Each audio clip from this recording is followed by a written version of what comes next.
ప్రధానంగా చూసుకుంటే దీనిలో తెలంగాణకు కేంద్ర బడ్జెట్లో మొండి చేయి వచ్చిందని చెప్పి మొండి చేయి చూపించారని ఉప ముఖ్యమంత్రి భట్టి విక్రమార్క తీవ్ర అసంతృప్తిని అయితే వ్యక్తం చేయడం అయితే జరిగింది. మేము చేసిన తప్పేంటి? Deputy CM Bhatti Vikramarka fire అయ్యారు.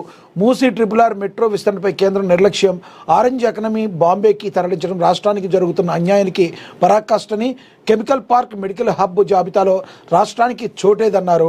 కేంద్ర ప్రభుత్వం ప్రవేశపెట్టిన బడ్జెట్లో తెలంగాణ రాష్ట్రానికి తీవ్ర అన్యాయం జరిగిందని మరి ఉప ముఖ్యమంత్రి భట్టి విక్రమార్క చెప్పడం అయితే జరిగింది. ఇక రాష్ట్ర అభివృద్ధి కోసం ముఖ్యమంత్రి రేవంత్ రెడ్డితో కలిసి తమంతా ఢిల్లీకి వెళ్లి ప్రధానిని, కేంద్ర ఆర్థిక మంత్రిని పలుమార్లు కలిసి విన్నవించినప్పటికీ ఒక విన్నపాన్ని కూడా కేంద్రం పరిగణలోకి తీసుకోకపోవడం దారుణమని ఆయన ధ్వజమెత్తారు. తెలంగాణ ఏం తప్పు చేసిందని ప్రశ్నిస్తూ కేంద్ర వివక్షపూరిత వైఖరిపై ఆయన నిప్పులు చెరిగారు. రాష్ట్ర భవిష్యత్తు కీలకమైన రీజనల్ రింగ్ రోడ్, మెట్రో విస్తరణకు, మూసీ ప్రక్షాళన ప్రాజెక్టుల కోసం కేంద్రం నుంచి భారీగా నిధులు అందుతాయని ఆశించామని భట్టి పేర్కొన్నారు.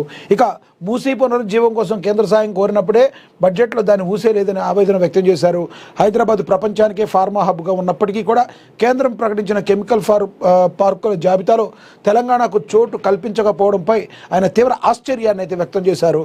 గతంలో కాంగ్రెస్ హయాంలో ECIL వంటి దిగ్గజ సంస్థలను హైదరాబాద్కు తెచ్చామని, కానీ ప్రస్తుతం ప్రభుత్వం ఉన్న వాటిని కూడా పట్టించుకోవడం లేదని భట్టి విక్రమార్క విమర్శించారు.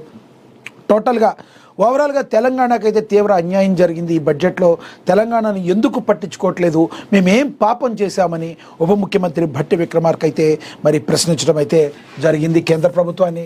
ఇక అదేవిధంగా కిషన్ రెడ్డి దానికి ఆపోజిట్గా రియాక్ట్ అవటాన్ని మనం అయితే గమనించవచ్చు. తెలంగాణకు బడ్జెట్తో ఎంతో మేలు జరిగిందని, రాష్ట్రానికి 3 హైస్పీడ్ రైల్ కారిడార్లు, కాకతీయ టెక్స్టైల్ పార్కుకు లబ్ధి, 33 బాలికల హాస్టళ్లు, ప్రపంచవ్యాప్త పరిస్థితుల్లో ఇది ఒక అద్భుత బడ్జెట్ అని చెప్పి బడ్జెట్పై కేంద్ర మంత్రి కిషన్ రెడ్డి రియాక్ట్ అవ్వటం అయితే జరిగింది. 33 బాలిక హాస్టళ్ళు వస్తున్నాయి, హైస్పీడ్ మరి రైల్వే కారిడార్లు వస్తున్నాయి, ఇవన్నీ కూడా చాలా అద్భుతంగా ఉందని ఈయన మాట్లాడటం జరిగింది. కేంద్ర బడ్జెట్ గతేడాది కంటే ఈసారి పెరిగిందని కేంద్ర మంత్రి కిషన్ రెడ్డి అన్నారు. ఎరువుల రాయితీని కూడా కేంద్రం పెంచిందని, దీనివల్ల తెలంగాణ రైతులు కూడా లబ్ధి పొందుతున్నారన్నారు. ఆదివారం ఢిల్లీలో మీడియాతో మాట్లాడిన కిషన్ రెడ్డి కాకతీయ టెక్స్టైల్ పార్కు లబ్ధి కలిగే పథకాన్ని కేంద్రం తీసుకొచ్చిందన్నారు. దేశవ్యాప్తంగా ప్రతి జిల్లాలో ఒక బాలికల హాస్టల్ను కేంద్రం ఏర్పాటు చేయనుందని చెప్పారు. రాష్ట్రంలో 33 జిల్లాలకు బాలిక హాస్టళ్లు మంజూరు అవుతాయన్నారు. రైల్వే బడ్జెట్ 2.77 లక్షల కోట్లు పెంచిందన్నారు. రాష్ట్రానికి 3 హైస్పీడ్ రైళ్లు రానున్నాయని, డేటా సెంటర్లో ఉపయోగపడే నిర్ణయాన్ని మోడీ సర్కార్ తీసుకుంటుందని చెప్పారు. డేటా సెంటర్కి ఇచ్చే ప్రోత్సాహం వల్ల తెలంగాణకు కూడా లాభం జరుగుతుందన్నారు. మరి విదేశీ విద్యపై పన్ను తగ్గించడం వల్ల తెలుగు విద్యార్థులకు ఎంతో మేలు జరుగుతుందన్నారు. దేశ ఆర్థిక వ్యవస్థను స్థిరంగా ముందుకు తీసుకెళ్లేలా బడ్జెట్ రూపకల్పన చేశారని చెప్పుకొచ్చారు కిషన్ రెడ్డి. మరి కిషన్ రెడ్డి చెప్పినట్టు నిజంగానే తెలంగాణ మీద అంత ప్రేమతో కేంద్ర బడ్జెట్ ప్రవేశపెట్టిందా, మరి అసలైన వాటిల్లో మొండి చేయి చూపిందా? మరి మీరేమనుకుంటున్నారో కింద కామెంట్ బాక్స్ రూపంలో కామెంట్ అయితే చేయండి. ఇక అదేవిధంగా ధరలు పెరిగేవి తగ్గేవి వస్తువులు ఇవే అని, మరి ఏవేవైతే వస్తువులు తగ్గుతున్నాయో ఏవేవైతే పెరుగుతున్నాయో దీని గురించి కూడా ప్రచురించారు. ఇక విదేశీ ప్రయాణం మరింత సులువు, స్మార్ట్ ఫోన్లు, ల్యాప్టాప్లకు తగ్గింపు, షూటింగ్ కెమెరాలు అయితే ప్రియమని కూడా ప్రచురించారు. కేంద్ర ఆర్థిక మంత్రి నిర్మలా సీతారామన్ ప్రవేశపెట్టిన తాజా బడ్జెట్ దేశ ఆర్థిక వ్యవస్థతో పాటు సామాన్యుల రోజువారీ ఖర్చులపై ప్రత్యక్ష ప్రభావం చూపనుంది. పలు దిగుమతి సుంకాలు తగ్గించడం, కొన్ని రంగాలకు రాయితీలు ఇవ్వడం వల్ల అనేక వస్తువుల ధరలు తగ్గే అవకాశం ఉంది. అయితే మరికొన్ని వస్తువులు మాత్రం మరింత ఖరీదుగా మారనున్న ఈ నేపథ్యంలో బడ్జెట్ తర్వాత ఏ ధరలు పెరుగుతాయి, ఏవేవి తగ్గుతాయి అనే అంశాలు పరిశీలిద్దాం. ప్రజలకు ఊరటగా ధరలు తగ్గే వస్తువులు ఏంటో ముందైతే మనం చూద్దాం. విదేశీ ప్రయాణం మరింత సులువు. విదేశీ టూరిజం ప్యాకేజీలపై ఇప్పటి వరకు విధిస్తున్న ట్యాక్స్ కలెక్ట్ సోర్స్ను 5% నుంచి 2% తగ్గించారు. దీంతో విదేశీ పర్యటనలకు వెళ్లే మధ్యతరగతి ఉద్యోగ వర్గాలకు ఖర్చు కొంత మేరకు తగ్గే అవకాశం స్పష్టంగా కనబడుతుందని కూడా ప్రచురించారు. ఇక విదేశీ విద్య మరింత అందుబాటులో. విదేశాల్లో చదువుకునే విద్యార్థుల తల్లిదండ్రులకు ఇది శుభవార్త. లిబరైజ్డ్ రెమిటెన్స్ స్కీమ్ కింద విద్యా ఖర్చులపై విధించే DTS రేటు తగ్గించారు. దీంతో ఫీజుల చెల్లింపులు తేలిక కానున్నాయి. ఇక మద్యం తయారీ, ముడిసరుకు చౌక. ఆల్కహాల్ తయారీలో ఉపయోగించే కొన్ని ముడిసరుకులు, కొన్ని రకాల ఖనిజాల పై కస్టమ్స్ డ్యూటీ 5% నుంచి 2% తగ్గించారు. దీని ప్రభావం పానీయాల ధరలపై పరోక్షంగా కనిపించవచ్చు.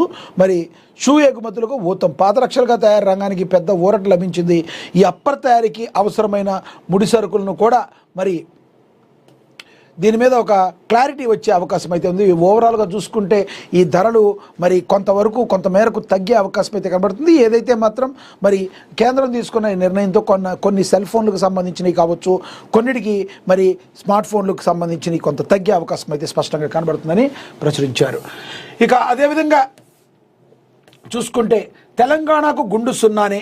మరి 8 మంది బీజేపీ ఎంపీలను గెలిపించిన తెలంగాణకు అన్యాయమే జరిగిందని మోడీ చెప్పే కోఆపరేటివ్ ఫెడరలిజం ఇదేనా అని కేంద్ర బడ్జెట్పై తెలంగాణ జాగృతి అధ్యక్షురాలు కల్వకుంట్ల కవిత మరి ప్రశ్నల వర్షాన్ని అయితే కురిపించారు.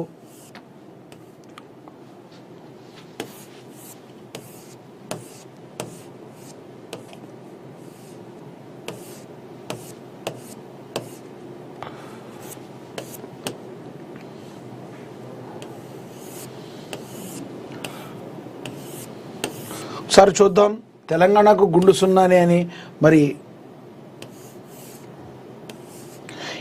ఓవరాల్గా చూసుకుంటే బడ్జెట్ దెబ్బతో మరి బడ్జెట్ తర్వాత చౌకగా లభించే వస్తువులు అయితే విమాన భాగాలు, మైక్రో ఓవెన్లు, ఈవీ బ్యాటరీలు, solar panels, diabetic and cancer మందులు, భారతదేశంలో తయారయ్యే స్మార్ట్ ఫోన్లు, ట్యాబ్లెట్లు, ఈ ఖరీదుగా మారే వస్తువులను కూడా మరి చూపించారు.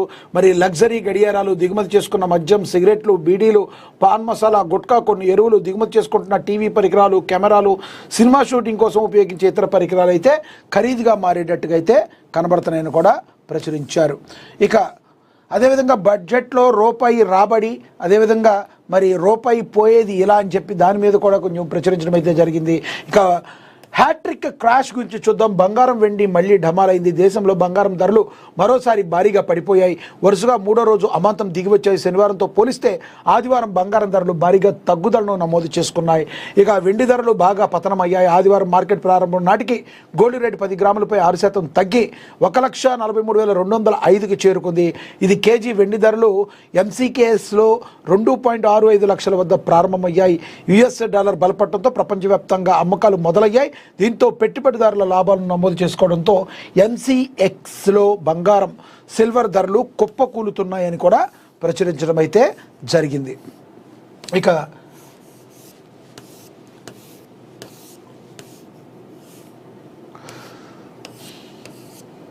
తెలంగాణతో బడ్జెట్ మేలని చెప్పి ఆయన మాట్లాడటం జరిగింది. ఇక ఓవరాల్గా లెక్కేసుకుంటే కేసీఆర్ను విచారించిన సిట్ మనం తెలుసుకుందాం. ఇక దేశ ఆంక్షలను ప్రతిబింబించిన బడ్జెట్ అని చెప్పి ప్రధాని మోడీ ఈ బడ్జెట్ గురించి అయితే ప్రశంసల జల్లు కురిపించడాన్ని అయితే మనం గమనించవచ్చు.